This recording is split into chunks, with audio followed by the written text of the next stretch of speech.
Le mont Bugarak ne ressemble à aucune autre montagne. Ses pierres les plus anciennes sont au sommet, comme si le ciel avait déposé la montagne délicatement à l'envers du monde. Les anciens l'appelaient le mont des veilleurs, car parfois, la nuit, on y voyait des lumières danser, des étoiles descendre et des murmures dans les vents que seuls certains pouvaient entendre. Un berger vivait là. Il venait souvent s'asseoir près d'une pierre creuse, qu'il appelait la bouche de la montagne.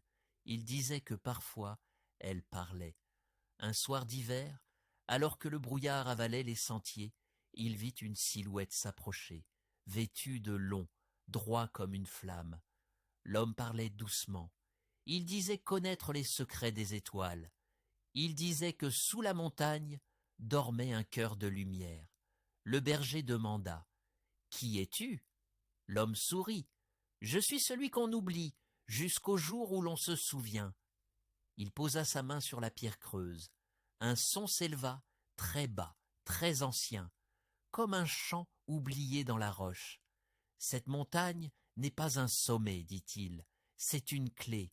Elle ne s'ouvre pas avec des outils, mais avec le silence intérieur. » Puis il disparut dans la brume. Le berger ne parla jamais de cette nuit, mais les jours suivants il changea. Il riait plus souvent, et quand on lui demandait ce qu'il avait vu, il se contentait de répondre « Rien, et pourtant j'ai tout entendu. » Certains disent que t'étant dit que l'homme qu'il a vu était le même que celui qui parlait au roi il y a des siècles. D'autres disent que Bugarak garde une porte, mais qu'il faut la reconnaître en soi d'abord avant de la voir dans la pierre.